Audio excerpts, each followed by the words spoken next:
Ito po ang tinapagandang Nuna Traveler Compact Cabin Approved Stroller. So this is good for newborn, adjustable for fully reclined, up to 22 kg na po ito. So yun po yung kinagandahan sa kanya, auto fold. Pag inopen, wala ka na kayo magpipindutin, bubukan nyo lang siyang ganyan. Okay? This already washed and ready to use. Wala po itong faded, wala siyang discoloration. Black na black ang kanyang color. Okay? So ito po yung details po niya one by one. Meron siyang kasamang replacement box na Nuna Traveler din, pero LX nga lang po ito. Galing po ito sa buyer namin na brand new. Hindi niya lang kinuha yung box, okay? Sasama na po namin niya kung gusto niyo po yung box niya. So ito po yung kanyang canopy. Extension canopy, pwede niyo pong pasok sa loob pag di niyo gagamitin. Peekaboo, magnetic. Ayan, black na black as you can see. And then ito po yung kanyang seating position.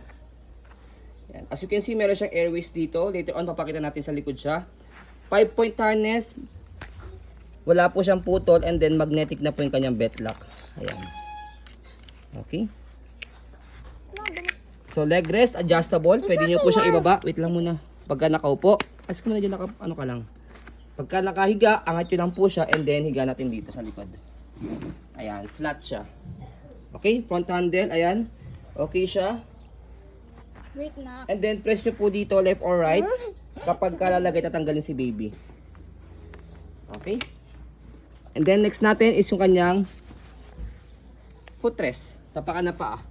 So, this is pre-laba. Expect minimal scratch dahil hindi po ito brand new. Ayan. Okay. So, pero okay naman po yung kanyang gulong. Ayan. So, pati sa gulong, nilinis na rin po namin po yan. Easy to maneuver. Magdamit ka muna ron. Kunin mo yung damit mo ron. Ayan. Okay. So, next natin body frame niya. So, makinis pa po yung kanyang body frame. So, sa maselang seller, pwede po ito sa mga masisel ang mga buyers. Ayan. Sa likod, pakita muna, sige dyan muna.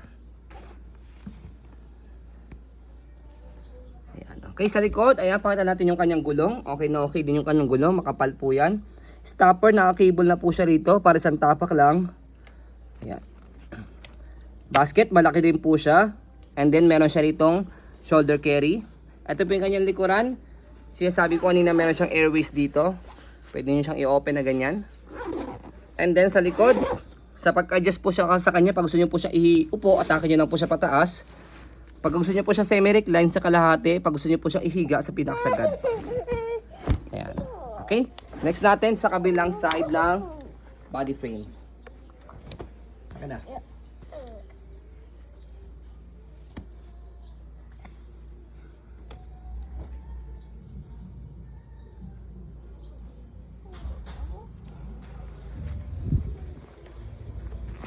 Okay, so next natin yung kanyang handle. Ang ganda ng handle niya. Wala siyang tear. Ayan. Leather na rin po siya. Ayan. Okay. So next natin, ayan. So bago natin siya i-fold, stroll muna natin siya to make it sure na wala siyang problem regarding sa kanyang mechanism. So ayan, yung sample natin yung baby namin. Turning 5 years old po siya, 15 kg. So, i-maneuver muna natin. Ayan. So, para makita po ninyo na smooth pa rin po siyang gamitin. Even nasa 15 kg po siya. Kasi up to 22 kg po ito. Ayan. Okay na baby, thank you. So, ayan.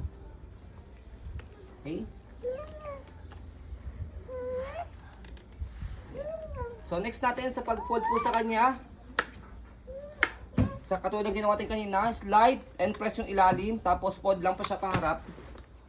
So that's it. Pwede siyang hand carry, pwede yung shoulder carry.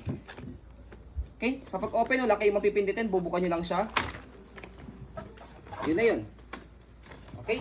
So ayan po, as you can see, very details po kami. Sayang po pag video kasi amin siya policy.